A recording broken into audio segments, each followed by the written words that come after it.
भारतवर्ष में उस समय इस्लाम का प्रचार नहीं हुआ था। राजा पृथ्वीराज चौहान उस समय भारत पर शासन कर रहे थे। राजा पृथ्वीराज नियमित रूप से अपने रक्षकों के साथ पूजा करने के लिए मंदिर जाते थे। उस समय भारत के लोग देवी देवताओं और अग्नि की पूजा करते थे। वे अज्ञानता और कुसंस्कारों में डूबे हुए थे। इसी समय एक रात हजरत ख्वाजा मोइनुद्दीन चिश्ती रहमतुल्लाह अलैहि अपने घर में सो रहे थे। गहरी रात में उन्होंने एक ख्वाब देखा। उन्होंने देखा कि रसूल सल्लल्लाहु अलैहि वसल्लम कह रहे हैं, हे ख्वाजा मोइनुद्दीन, तुम हिंदुस्तान जाओ, वहां जाओ और दीन का प्रचार करो, इस्लाम का संदेश फैलाओ। हिंदुस्तान के लोग कुसंस्कारों में फंसे हुए हैं, तुम जाओ और उन्हें अल्लाह के रास्ते पर लाओ। यह ख्वाब देखने के बाद ख्वाजा मोइनुद्दीन चिश्ती जाग गए। इसके बाद उन्होंने देर नहीं की और अगले दिन अपने कुछ साथियों के साथ हिंदुस्तान के रास्ते पर निकल पड़े। कई दिनों तक लंबा सफर तय करने के बाद वे भारत के राजस्थान के अजमेर नामक स्थान पर पहुंचे। उस समय वहां राजा पृथ्वीराज चौहान का शासन था। उनके खिलाफ बोलने की किसी में हिम्मत नहीं थी। उधर ख्वाजा मोइनुद्दीन चिश्ती और उनके साथी लंबा सफर तय करने की वजह से थक चुके थे, इसलिए उन्होंने अजमेर के तारागढ़ पहाड़ के नीचे आराम किया। इसी दौरान नमाज का समय हो गया। ख्वाजा मोइनुद्दीन चिश्ती ने अपने साथियों से कहा,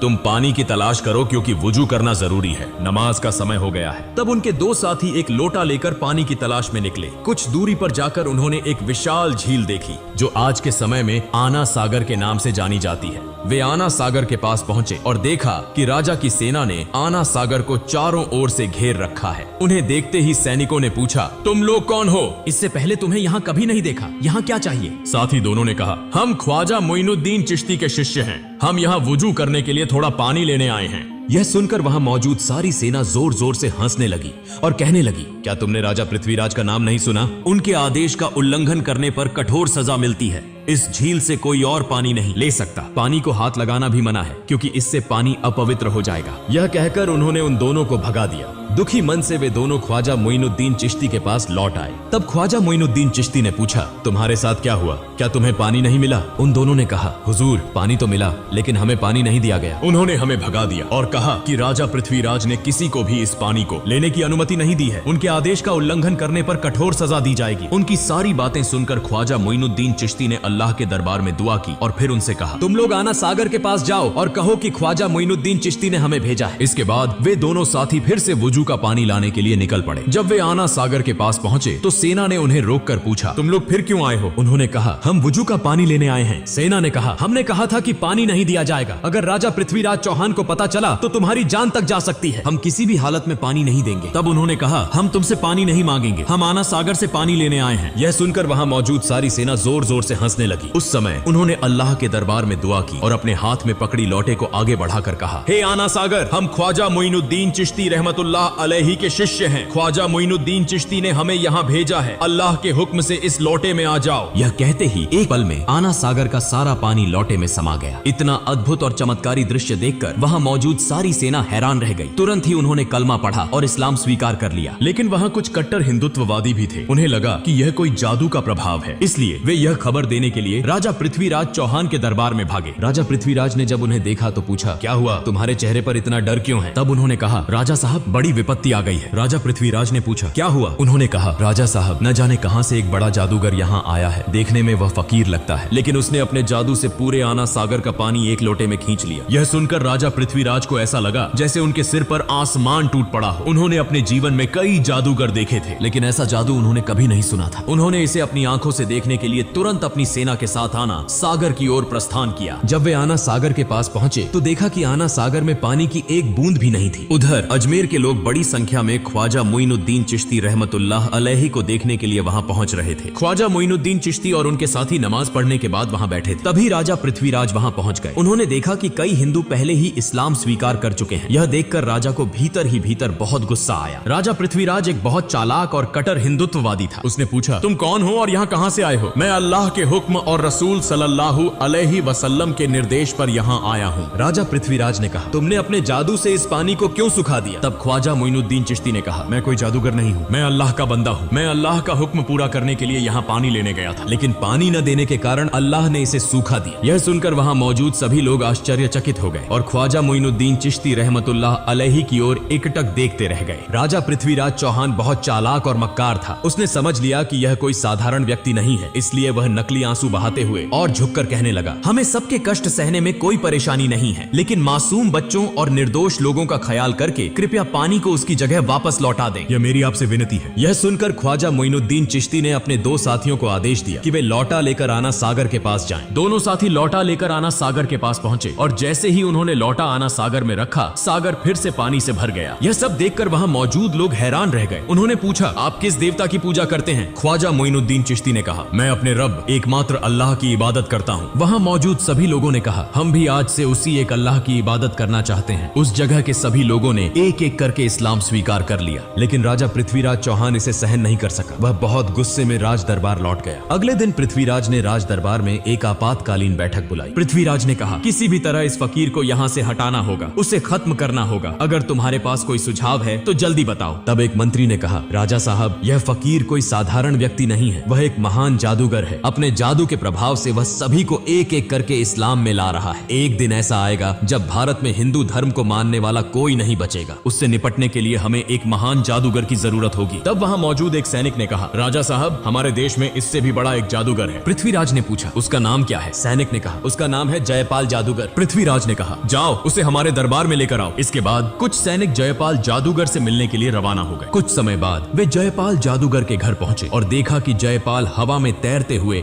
गहरी ध्यान अवस्था में है। जैसे ही उसने सैनिकों को देखा, वह नीचे उतर आया और कहा, राजा ने तुम्हें भेजा है ना? यह सुनकर सैनिक चौंक गए। उन्होंने सोचा कि अब काम बन जाएगा। उन्होंने सारी बातें जयपाल जादूगर को बताई। फिर वे जयपाल जादूगर को राज दरबार में लेकर आए। जयपाल ने पूछा, राजा साहब, आपने मुझे क्यों बुलाया है? राजा पृथ्वीराज ने कहा, हमने सुना है कि आप भारत के सबसे बड़े जादूगर हैं। हम एक बड़ी समस्या में फंसे हैं और आपको इसे हल करना होगा। जयपाल ने कहा, बताइए, मैं आपके लिए क्या कर सकता हूँ? पृथ्वीराज ने कहा, आप भी हिंदू हैं और हम सभी हिंदू हैं, लेकिन कहीं से एक फकीर आया है। वह अपने जादू के प्रभाव से एक एक करके सभी को हिंदू धर्म छोड़कर इस्लाम में ले जा रहा है। आपको उससे मुकाबला करना होगा। अगर आप उसे देश से भगा सकते हैं या उसे खत्म कर सकते हैं तो आपको एक बड़ा इनाम दिया जाएगा। यह सुनकर जयपाल जादूगर ने कहा, महाराज, आप चिंता न करें। कितने बड़े बड़े जादूगर मेरे सामने झुके हैं और यह तो केवल एक साधारण फकीर है। इसे खत्म कर ही मैं आपके सामने आऊंगा। इसके बाद जयपाल जादूगर अपने जादू की मदद से गरीब नवाज ख्वाजा मोइनुद्दीन चिश्ती रहमतुल्लाह अलैहि को खोजने निकला। कुछ दूर जाने के बाद जयपाल जादूगर ने देखा कि ख्वाजा मोइनुद्दीन चिश्ती रहमतुल्लाह अलैहि तारा पर्वत की एक चट्टान के कोने में अल्लाह की इबादत में मग्न है। वह कोई दिशा नहीं देख रहे। यह देखकर जयपाल जादूगर पीछे से उस दिशा में बढ़ा और बोलने लगा, इस फकीर को मारना मेरे लिए कोई बड़ी बात नहीं है। मैंने पीछे से आकर देखा भी नहीं, यह कौन सा जादू है? यह कहकर उसने अपने जादू से उस पर्वत से एक विशाल चट्टान को उठाया और जैसे ही वह ख्वाजा मोइनुद्दीन चिश्ती को दबाने के लिए जा रहा था, ख्वाजा मोइनुद्दीन चिश्ती रहमतुल्लाह अलैहि ने अपनी अंगुली उठाकर कहा, हे तारा पर्वत की चट्टान, क्या तुम नहीं देख रहे कि मैं अल्लाह की इबादत कर रहा हूँ? अगर तुम अल्लाह की तरफ से आई हो तो मुझे दबाकर मार दो, और अगर तुम शैतान की तरफ से आई हो तो वहीं खड़ी रहो। यह सुनते ही चट्टान वहीं रुक गई, 1 इंच भी नहीं हिली। जयपाल जादूगर एक के बाद एक जादू दिखा रहा था, लेकिन कुछ भी कर नहीं पा रहा था। इस शक्ति को देखकर जयपाल जादूगर हैरान और चकित हो गया। उसने समझ लिया कि यह साधारण व्यक्ति नहीं है और मेरे जादू का यहाँ कोई असर नहीं होगा। इसलिए बिना देर किए जयपाल जादूगर ने ख्वाजा मोइनुद्दीन चिश्ती रहमतुल्लाह अलैहि के सामने हार मान ली और इस्लाम धर्म स्वीकार कर लिया। अगले दिन से पूरे भारत में यह खबर फैल गई कि भारत का सबसे बड़ा जादूगर जयपाल एक फकीर के सामने हार गया और उस फकीर का नाम गरीब नवाज ख्वाजा मोइनुद्दीन चिश्ती रहमतुल्लाह अलैहि था। उसने इस्लाम धर्म अपनाया और उसी रब की इबादत की जिसके सामने किसी भी शक्ति का मुकाबला नहीं हो सकता। भारत के लोग कहने लगे, वह जिस रब की इबादत करता है उसकी शक्ति कितनी बड़ी होगी कि उसका सामना करने के लिए कोई भी शक्तिशाली नहीं है। हमें भी उसी रब की इबादत करनी चाहिए। यह कहकर लोग दल बदल कर इस्लाम धर्म अपनाने के लिए ख्वाजा मोइनुद्दीन चिश्ती रहमतुल्लाह अलैहि के पास जाने लगे। यह खबर पाकर राजा पृथ्वीराज चौहान बहुत चिंतित हो गया। वह समझ नहीं पा रहा था कि अब क्या करे। तब एक मंत्री ने कहा, राजा साहब, जयपाल जादूगर ने इस्लाम धर्म स्वीकार कर लिया है और बहुत से लोग एक एक करके इस्लाम धर्म अपनाने जा रहे हैं। मुझे लगता है कि वह साधारण व्यक्ति नहीं है, उसकी बहुत शक्ति है, उसे हराना असंभव है। हमें उसकी बात माननी चाहिए। राजा पृथ्वीराज चौहान ने कहा, इतनी आसानी से मैं हार मानने वाला नहीं हूँ, इसलिए तुम लोग जाओ और उस फकीर को यहाँ बुला कर लाओ। इसके बाद कुछ सैनिक उस फकीर के पास खबर देने के लिए रवाना हो गए। वे वहाँ पहुँचे और कहने लगे, राजा साहब आपको बहुत महत्वपूर्ण बात करने के लिए बुला रहे हैं। तब ख्वाजा मोइनुद्दीन चिश्ती रहमतुल्लाह अलैहि खुद राजपथ पर राजा पृथ्वीराज चौहान से मिलने के लिए निकल पड़े। इसी दौरान उस इलाके में एक हिंदू पंडित था जो रोज पूजा करने मंदिर जाता था और मूर्तियों के सामने दूध अर्पित करता था। एक दिन उसकी बेटी ने पंडित से पूछा, पिताजी, आप रोज दूध लेकर मंदिर जाते हैं और वह दूध मूर्तियों के सामने डालते हैं, क्या मूर्तियां दूध पीती हैं? पंडित ने कहा, बिल्कुल नहीं, मूर्तियां कभी दूध नहीं पीती, हम उन्हें पूजा करते हैं। उसकी बेटी ने कहा, पिताजी, मैं देखना चाहती हूँ कि क्या सचमुच यह मूर्तियां दूध पीती हैं? पंडित ने कहा, ऐसी बातें नहीं करनी चाहिए, यह हमारी हमारे भगवान की मूर्तियां हैं। क्या मूर्तियां कभी दूध पीती हैं? लेकिन उसकी बेटी ने कहा, पिताजी मैं आज दूध लेकर जाती हूँ और देखती हूँ कि ये मूर्तियां सच में दूध पीती हैं या नहीं। फिर एक दिन उसकी बेटी दूध लेकर मंदिर पहुंची और मूर्तियों के सामने कहने लगी, तुम हमारे भगवान हो तो तुम्हें तो मेरी बात सुननी चाहिए। मैंने दूध लाकर लाया है, तुम इसे पी लो। लेकिन मूर्तियों से कोई उत्तर नहीं मिला। लड़की फिर बोली, क्या हुआ? क्या तुम मेरी बात नहीं सुन रहे हो? तुम इस दूध को पियो, मैं इसे अपनी आंखों से देखना चाहती। लेकिन मूर्तियों से कोई उत्तर नहीं आया। तब लड़की ने खुद अपना सिर मूर्तियों के सामने धर लिया और रोते रोते खून बहाने लगी। ठीक उसी समय गरीब नवाज ख्वाजा मोइनुद्दीन चिश्ती रहमतुल्लाह अलैहि वहां से गुजर रहे थे। उन्होंने रोने की आवाज सुनी और मंदिर में प्रवेश किया। उन्होंने देखा कि एक लड़की का सिर खून से सना हुआ था